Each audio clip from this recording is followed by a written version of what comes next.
ప్రభు అయిన యేసుక్రీస్తు నామానికి మహిమ కలుగును గాక. యేసుక్రీస్తు నామములో మీ అందరికీ వందనాలు. దేవుడు మిమ్మల్ని దీవించి బలపరచును గాక.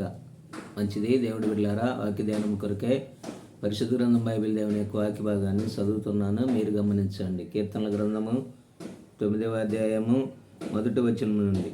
నా పూర్ణ హృదయముతో నేను యెహోవాను స్తుతించెదను. యెహోవా, నీ అద్భుత కార్యములన్నిటినీ నేను వివరించెదను. భక్తుడైన దావీదు, ఆయన నా పూర్ణ హృదయముతో నేను యెహోవాను స్తుతించెదను. మనము కూడా మన పితరుడి వలె మనము కూడా యెహోవాను స్తుతించాల.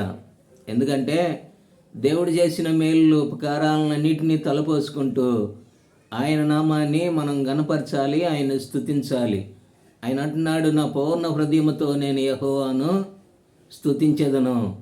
మనము కూడా మన పూర్ణ హృదయముతో యెహోవాను స్తుతించాలి. యెహోవాను స్తుతించుట మంచిది. ఎవరమైనా మనమందరము కలిసి యెహోవాను స్తుతించుట మంచిది అని వాక్యం రాయబడుతూ ఉన్నది. కనుక నీవు నేను మనందరము కూడా కలిసి మన పూర్ణ హృదయముతో యెహోవాను స్తుతిద్దాము. మనము దేవుణ్ణి గొప్పగా ఆరాధిద్దాము. ఆయన నామాన్ని మనము గొప్ప చేసి ఆయన్ని మహిమపరుద్దాము. ఎందుకో తెలుసా?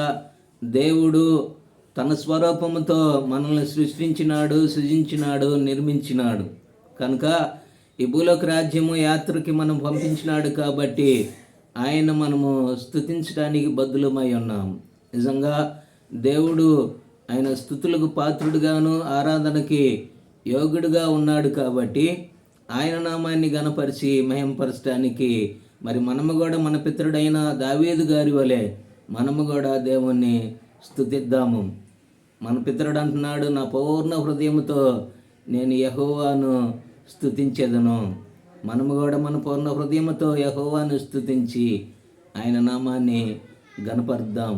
దేవుడు మిమ్మల్ని అందరినీ దీవించి బలపరచునుగా. ప్రార్థన చేసుకుందాం. మహాపరిశుద్ధుడు తండ్రి, సర్వశక్తిమంతుడా యేసుక్రీస్తు ప్రభువా, పూర్ణ హృదయముతో మా పితరుడైన దావీదు గారి వల్లే మేమందరము కూడా నిన్ను స్తుతించడానికి, నీ నామాన్ని గణపరచడానికి సహాయం చేయమని, బలపరచమని మా ప్రభువైన యేసుక్రీస్తు నామములో ప్రార్థించి అడిగి వేడుకొనుచున్నాం మా తండ్రి. ఆమెన్. ప్రభునందు దేవుడి బిడ్డలారా, ఈ వీడియోను కూడా లైక్ చేయండి, షేర్ చేయండి, సబ్స్క్రైబర్లుగా మార్చబడండి. ఆమెన్.